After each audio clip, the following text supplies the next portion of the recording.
بسم اللہ الرحمن الرحیم۔ زیرہ کھانے کے فوائد، کیومن سیڈز بینیفٹس، یعنی کہ روزانہ زیرہ کھانے سے جسم میں کیا تبدیلی آتی ہے، زیرہ کب اور کتنی مقدار میں فائدہ مند ہے اور کتنی مقدار اس کی نقصان دہ ہو سکتی ہے۔ مکمل معلومات کے لیے ویڈیو کو آخر تک لازمی دیکھیے گا۔ السلام علیکم ناظرین، امید کرتی ہوں آپ سب خیریت سے ہوں گے، ہنستے مسکراتے ہوں گے، اپنا خیال رکھتے ہوں گے، اپنا خیال رکھا کریں۔ ناظرین، آج میں زیرہ کے متعلق بات کروں گی۔ زیرہ کیوں ضروری ہے، اس کی کتنی مقدار فائدہ مند ہے اور کتنی نقصان دہ ہو سکتی ہے۔ ناظرین، زیرہ صدیوں سے استعمال کیا جا رہا ہے۔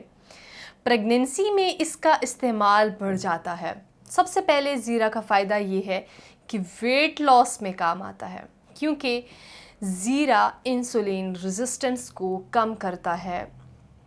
پولیسسٹک اوویرین سنڈروم کے جو پیشنٹس ہیں، شوگر پیشنٹس ہیں، یا وہ خواتین یا مرد حضرات جنہوں نے صرف ڈائٹنگ کی ہے اور اپنی ڈائٹ سے خود ہی روٹی اور چاول نکال دیے تھے اور بہت زیادہ ڈائٹ کرنے کے باوجود باڈی اب کچھ بھی رسپونڈ نہیں کر رہی، یعنی جتنا مرضی کم کھا لیں وزن کم نہیں ہو رہا، انہیں لازمی چاہیے نہار منہ ناشتے سے پہلے زیرہ کا پانی استعمال کریں، تو اس سے انسولین ریزسٹنس کم ہوگی تو وزن کم ہونا شروع ہو جائے گا۔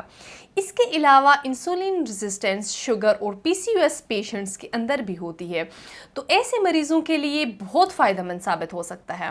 اس کے علاوہ جن لوگوں کو ڈائجیشن کا مسئلہ ہوتا ہے، زیرہ ڈائجیشن میں کافی ہیلپ فل ہے۔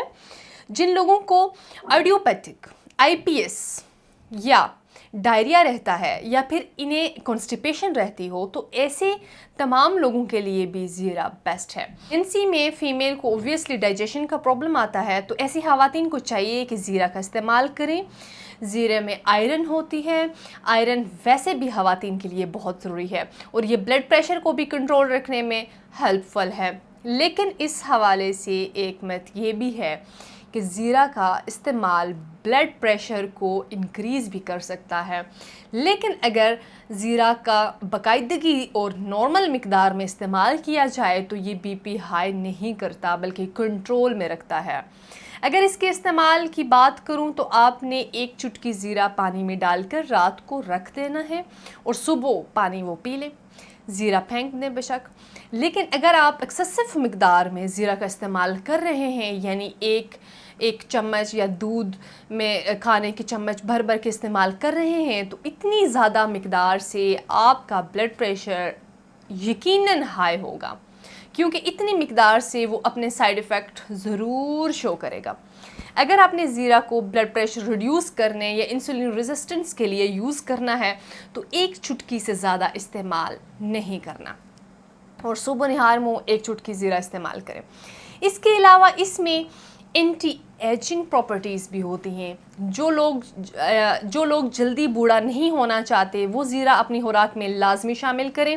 ویسے ایجنگ ایک نیچرل پروسیس ہے، ہر ایک کی عمر بڑھنی ہوتی ہے، لیکن کیومن سیڈز میں وٹامن E بہت اچھی مقدار میں موجود ہوتا ہے، جو کہ عمر کے حساب سے جسم کو فٹ رکھتا ہے، یعنی یہ وٹامن ایج کے سائن سمٹمز کو روک دیتا ہے۔ اس کے علاوہ جن لوگوں کو کولیسٹرول کا مسئلہ ہو یا ان کا کارڈیک ایشو ہو، اور وہ لوگ جن کی امیونٹی اچھی نہ ہو، ان کو چاہیے کہ وہ زیرہ لازمی استعمال کریں، کیونکہ یہ آئرن اور ڈائٹری فائبر کا بہترین سورس ہے اور یہ امیونٹی بڑھانے میں ہیلپ فل ہے، تو آپ اسے کھانے میں نہار منہ استعمال کر سکتے ہیں۔ اس کا یوز ایک دن میں ایک چٹکی سے آدھا چائے کا چمچ ہو سکتا ہے، اور کوشش کریں یہ آدھا چائے کا چمچ اکٹھا استعمال نہ کریں، بلکہ 1.5 لیٹر پانی کی بوتل میں ڈال کر رکھ دیں اور پورا دن اس پانی کی بوتل سے پانی پئیں تاکہ کوئی کمپلیکیشن کا سامنا نہ ہو۔ ناظرین، یہ تھا آج کا ہمارا پروگرام۔ امید کرتی ہوں آپ کو پسند آیا ہوگا۔ کسی بھی بیماری کے متعلق معلومات کے لیے ہمارا YouTube چینل تاثیر دواخانہ وزٹ کیجیے گا، یا مفت مشورے کے لیے تاثیر دواخانہ راولپنڈی تشریف لائیں۔ اگلے پروگرام میں ایک نئے انفارمیٹیو ویڈیو کے ساتھ دوبارہ آپ کی خدمت میں حاضر ہوں گی۔ تب تک کے لیے مجھے دیجیے گا اجازت۔ خدا حافظ۔